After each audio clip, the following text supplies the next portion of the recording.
Right? Present moment chatter is what by doing some seva, physically seva, verbally chanting of God's name, stotra, mentally meditation, and intellectually self-inquiry. So this will stop the present thing. And what was happened earlier is still in my subconscious. What to do is a question. So for that, the answer is, I've already spoken as prayaschitta, how to handle the past. So some compensation, right? So that's one Guruji, the question was not audible. The question which is being asked is, okay, the question I am telling you, repeating. So whatever answer I have given, there are two parts to the answer. One is how to stop the present moment noise in the mind. The question is, okay, I can stop the present moment noise by doing something. Seva, physical, mental, verbal, intellectual. But what do I do with the subconscious impressions which are already there, which will constantly come out and cause me problem? Is that the question? So that's why I gave the two answers to this question. First answer is, subconscious impressions will come. I gave the story of Macbeth. I gave the story of Balarama. So past, we have to handle in a way using prayaschitta, the methodology of prayaschitta, which I've told. Doing some compensation, doing what can be done. Beyond that, we cannot do anything. Okay? Forgive yourself, forgive the other person, forget. So, but when you do Shravana, Manana, Nididhyasa, inquire who you are, close your eye and sit for meditation, the subconscious impression will come. They'll surface. The noise will come. Do not react to the noise. Observe, because you are the witness, the Sakshi. The Sakshi, as you become more and more witness to your noise, mental noise, more and more these impressions will come out and disappear. It's like vomiting. So, subconscious mind always holds things which are to be automatic, Yeah. So, like, once I learn swimming, I can't unlearn it. Once I learn driving, I cannot unlearn it. So there will be where I would have probably, learned to be hating someone or, thinking in a negative way for so long that my subconscious would have learned it. How will it unlearn something? So the question here is, what we have learned is already programmed in the subconscious mind. Unlearning is not possible. For example, I learned the driving, which have gone to my subconscious mind. Unlearning is not possible, right? So that's where we have to understand the nature of the mind. The mind will keep on going in grooves, what you know. So instead of trying to unlearn something, learn something new, which will be much more meaningful. That's meaning of seva, right? So what will happen, if you think that our brain is a computer, there's a program which will constantly run. So don't worry about the program. Focus on a program which is much more meaningful, right? Then what will happen, gradually this program which is running will become sidelined. So develop new habits and new patterns instead of trying to solve old problems. Okay. The more you give importance to old problems, the more problems will become more. Again, you are going in that loop. So let's say you are blaming somebody constantly. No, I want to get rid of memory. I want to remove the memory. So again, you are going to the same memory. Instead of that, focus on something, karma yoga, shravana, manana, nidhyasa. So you are developing a new habit pattern, new brain patterns. So this is called, brain has an ability called neuroplasticity. You can learn, brain will reconfigure around new things. Now, old thought process will be there, but they'll go to side. For example, I'll give you a side. You know cycling, right? You know cycling and you know car driving. So once you start driving car, cycling habit comes down. You don't again and again go back to. So you have developed a new habit pattern. Similarly, develop a new habit pattern. That's why called seva. Atma mokshartham jagaditaya seva. So then what happened? Your old habit patterns will be bypassed. But the most important thing is inquire, who am I? As you ask, who am I, self-enquiry, understand? Your real identity shifts from I'm the body, I'm the mind, I'm the intellect, to pure awareness, Sakshi, I'm the Sakshi. So what will happen then? When the I'm the Sakshi happens, all your old habit patterns become irrelevant. So you can imagine our brain as a computer, biological computer. Okay. In your computer, you're storing the files. Correct. And each file will give a name. For example, a friend hurt you. The name is your name you are giving, your identity you are giving. My friend. So my friend is the identity, it's the file. Okay. So now what you are doing is again and again opening the my friend file and opening that file called hurt. Again and again going through trouble. It's like a computer file only, nothing more. Now don't try to delete the file. Not required. Try to make a new habit of opening a new file. Okay. That's called seva, karma yoga. Then inquire, who am I? Okay. When you inquire who am I, you understand I am not the body, I am not the mind, I am not the intellect, I am pure consciousness. Nanu, nanembudu, nanalla, ideha, manabuddhi, nanalla, sachidananda atma, shivanannani, shivoham, shivoham, shivoham. I am not the body, I am not the mind, I am not the intellect, I am pure consciousness, Shiva Swarupi. So now your identity has shifted from body, mind, intellect to Sakshi. So now what will happen? You don't react now. Any thought comes, you just observe. Okay, then you will take a conscious action rather than unconscious going back, had habit patterns. That's the right solution, becoming more and more aware. But also there is a solution, seva. That's why I always stress Atman Mokshatam Jagadaya. Self-realization, selflessness. Go inwards, find out who you are, and do service. Doing service will develop new habit patterns, old habit patterns will go. So I'll give you one more example, right? When we start developing new habit patterns, the old habit patterns will get sidelined. For example, some girl marries. Before marriage, she was living a bachelor life. The boy was living a bachelor life. He had some habit pattern. Some habit pattern. Okay, maybe getting up at 11 o'clock in the morning, or maybe throwing your shoe on the bed, right? Some habit pattern was there. After marriage, will that habit pattern continue? If you throw your shoe on the bed, you'll get hitting from the same shoe. So your habit pattern will change, right? So now the memory of throwing shoe on the bed is there, but it's sidelined. You are developing a new habit pattern.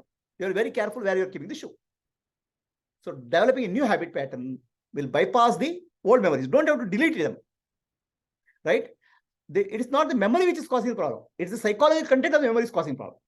And psychological content of memory is accessed through the identity. Okay. File name is identity. Okay. For example, you get hurt by friend. My friend is the file name. So then you will get all the memory recordings you kept there. Okay. So then you get hurt by your boss. I'm employee. That file will have all the recordings. So now don't try to delete the file. Right? You change the file name. Who am I? I'm not the body, I'm not the mind, I'm not the intellect. Then you will never open this file. These files are archived. Are you getting what I'm saying? The memory will be there, but they'll not be useful. This is called archiving. In software, in your what you call the computer directory or archiving files. No, they'll not be useful. They'll be kept as pending. Right? Other way is become a sakshi, the witness. Let that come, accept it. So then what will happen?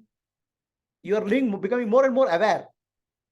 In the process of awareness, you will not do any unconscious thing. Then whole thing will stop. Is it clear? Does it answer your question? So, but when you sit for meditation, all these impressions will come out as a thought and witness it, and they will eventually slow down or go away. Doesn't that mean it's getting cleared from the mind? Yes. Correct. So her question is, sit in meditation, be a witness. Thoughts will come. Don't react to the thought. So the thought impressions are getting clear now. Their intensity will go. So subconscious is getting cleared. That's called Chitta Shuddhi. Chitta Shuddhi happens. See, what is happening is,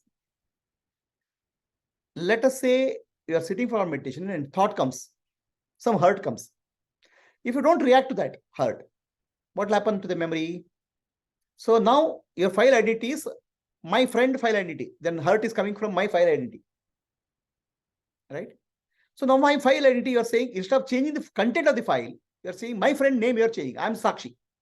So what you are saying, this file is irrelevant, not relevant. So anything comes from the file, anything comes from memory, you are just ignoring it. In the process, first thing is it will not affect you.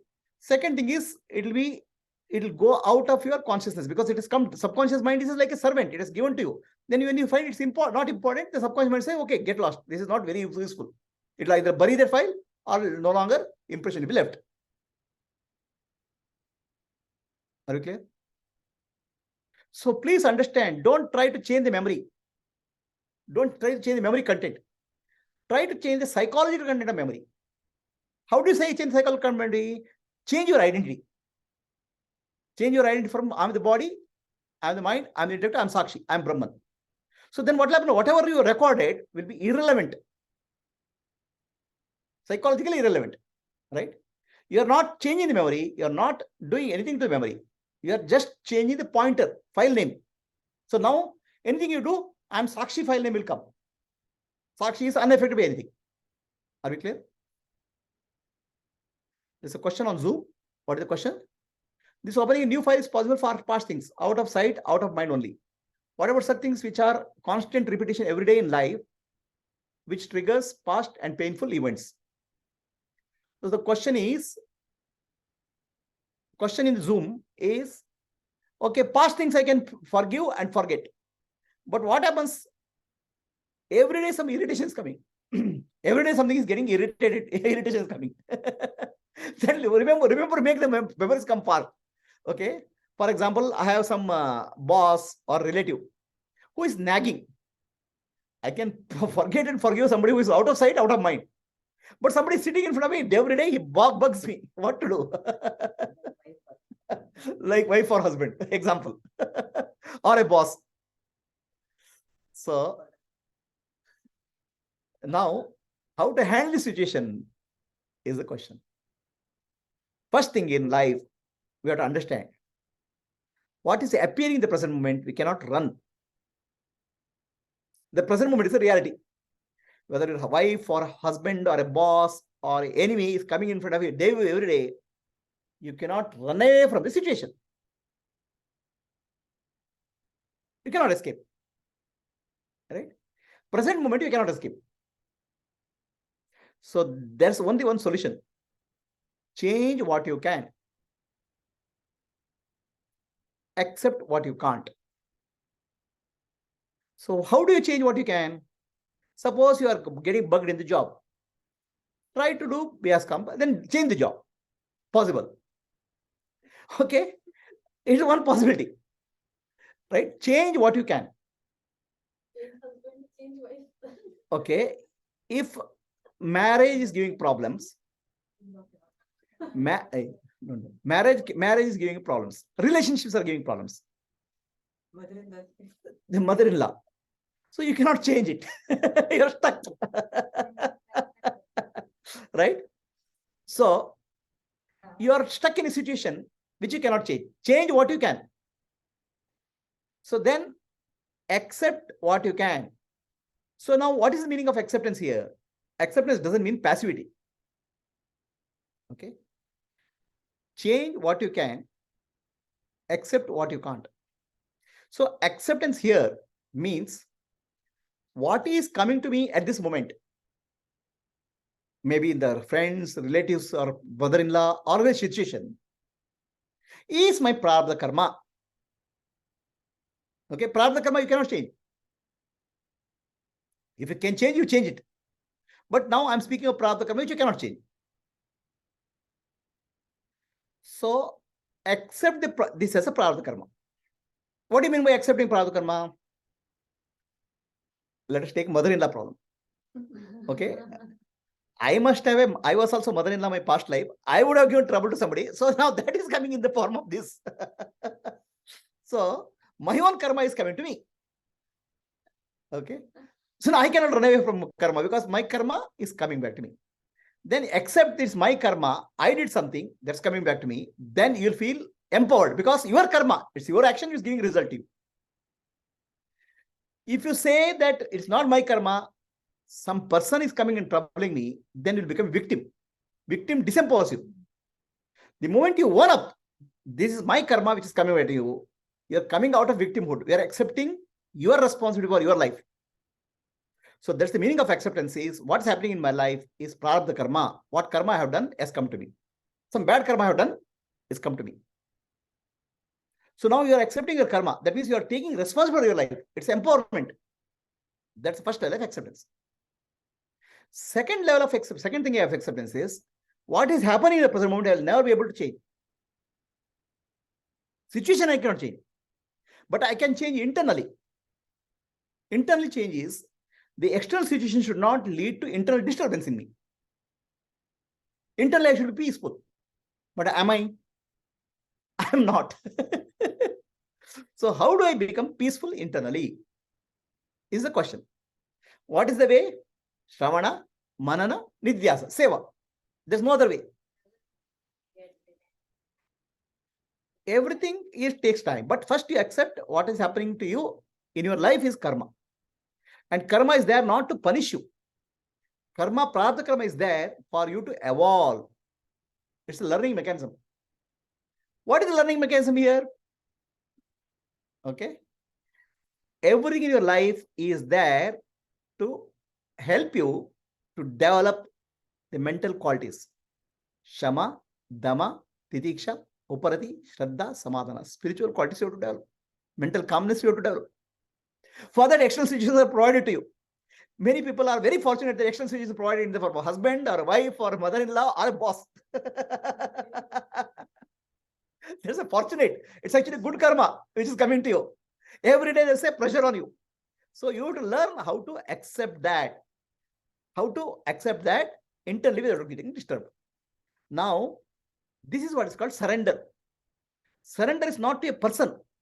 Surrender is not to a situation. Surrender to the will of God. Oh, it's God's will that my karma has come back to me. So God wants something to learn from me in this situation. What is it I have to learn? I have to develop the qualities of calmness and peace inside me. And outer situation is just there to facilitate that, helping me that. Okay. So like I'll give you an example. You go to a gym, try to lift a weight, 5 kg, 10 kg, 15 kg. One day you'll be able to lift 50 kg. So lifting 50 kg, what is the benefit you get? Your muscle will become strong. Nothing will happen to the weight. Understand? Let us say you run on a treadmill. You will not go anywhere. You are there only all the time. Wherever you are running, you are there only.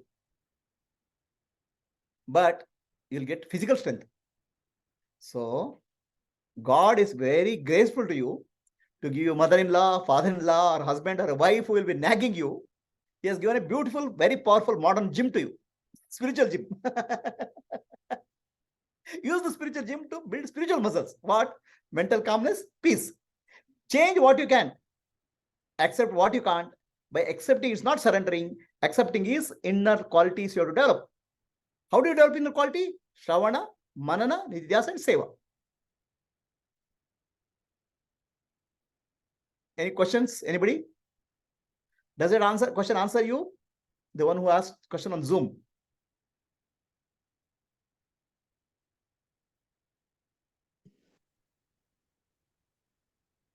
Yes, Pratibha. Sakshi, meditate. I am servant, Seva. So this is where the Chittu Shuddhi happens. Purification of the mind happens.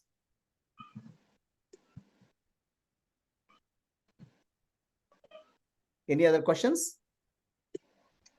Very nice, Guruji. Clear? Very nice. Am I practical? Very I am not saying anything theory, no. Is it practical or not? Very practical, Guruji. Where will you run away, my dear? Okay, in your life, right? Your relationship you have come. Some relationship you can run away. Some things are stuck for life, no? Lifelong you will kill yourself, destroy yourself by crying and suffering. Instead of that, you think that this is a blessing, this is a situation, good situation for me to develop my inner qualities. Very fortunate, Guruji. Huh? Very fortunate. Very fortunate that you have such a powerful spiritual gym given to you. Package deal. Okay. Guruji, one more question. You talked about Balarama, Mhm. but how can the pilgrimage help him to come out of his guilt, Guruji? Or See, there is some situation you can go and compensate to person, right? Somebody lost money because of you, give some money. Hmm. So you can ask for forgiveness also. Sometimes you get forgiveness also, right? Hmm. There are different situations. It all depends on which situation we are speaking of. In case of Balarama, okay. So when you undertake pilgrimage, in the early days, pilgrimage you have to walk. It's not an easy journey. Hmm. You go through a lot of trouble. Many times you have to seek food from houses, Vichara. Okay. So in a sense, the difficulties which you go through, challenges you face, brings your mind to the present moment, and you feel that you have done enough atonement for the sin you have done. That's all. So basically, it is coming to the present moment, bringing Coming to it the present moment and going and praying in the temples. You feel the deity has blessed. You're actually genuinely doing some effort. So if the effort is genuine, if the effort is put genuine, you feel the deity is blessing you. The God will bless you. Here also, who am I will help me, Guruji. Always. They are not ready to go to who am I know. If somebody is able to do self-inquiry, they can do, right? But many of the people are at different levels of evolution. No, how many people are ready for self-inquiry? But Balarama is such an evolved person, no, Guruji. No, that's your understanding, no? Okay. Right? So Balarama is not according to your understanding. Balarama is according to Vedavyasa Maharshi, no? Okay. See, here you have to understand, who was Balarama? Please tell me. In the previous life, Balarama was none other than Vasuki, or rather what is Shesha, right? No, Balarama was Shesha or somebody, right? Okay. He was one with Vishnu. He was the servant of Vishnu, right? Adisesha, yes. Adishesha, right? Adishesha was Balarama, right? Yes. Okay. Shesha was Balarama. And please understand, the Bhagavan has some servants or some relatives who are close to Bhagavan, correct? So now why somebody is close to Bhagavan? Because in the spiritual tradition, Krama Mukti, they have come from Salokya, Samipya, Sarupya, and Sayujya. They have come close to Bhagavan in terms of Samipya. But Sarupya and Sayujya is not done fully. They have not merged with Bhagavan fully. That means still the ego is there. Right? They have not removed the ego to merge with the Bhagavan. Sayujya has not happened. First level. Second is, why they have not removed the ego and become one with Bhagavan? Because they're happy where they are. If I am where I am happy, very close to Bhagavan, doing service to Bhagavan, I am there. Are we clear? Yes. So next question in the Zoom is, there is no choice whether practical or not. What is the meaning of this question? There's no choice. There's no choice for anybody in life. Okay. Anybody, what happens to our life as Prarabdha Karma, there's nobody else's choice, a good or bad. You have to accept it. But the intelligence is accepting in such a way, it will help our inner evolution. You can accept it, you can cry and destroy your life. Because what has happened to you? You can destroy your life. But what has happened to you in this moment, you can accept it. And how do you evolve with that? The intelligence is using the opportunity given to you in a good way. Now, the question is, understanding is whether practical or not, there is no choice. That's where here the answer is, there is a choice. The choice is not in the changing situation, but accepting the situation. In a way, it will help you to evolve through Shravana, Manana, Nidhyas. See, what happens is, any situation comes to us, we want to change the situation. We want to run away from the situation. Sometimes it's possible. Change the job is possible. But how can you change mother-in-law? Or how can you change husband? How can you change wife? In foreign countries like America, they'll do that also. Okay. But sometimes in countries like India, you're stuck for life. So then what you have to do is use that situation intelligently for your evolution. That's the meaning of acceptance. Consider it as a gift for you, God's gift for you. Look at the people who are coming here for Vedanta class. Many of you are coming here because some difficulties you have faced in life. The difficulty is driving you to question yourself, who am I? And evolve. So somebody who is not coming here, either he's facing difficulty but doesn't know the solution, but the same difficulty you are using for your evolution. Is it clear? Any situation may not be changeable. But when I say change what you can, sometimes change the situation. But accept what you can't doesn't mean become passive or a doormat. Accept the situation, see how I can evolve with this. Help it to use it for inner evolution. Is that clear?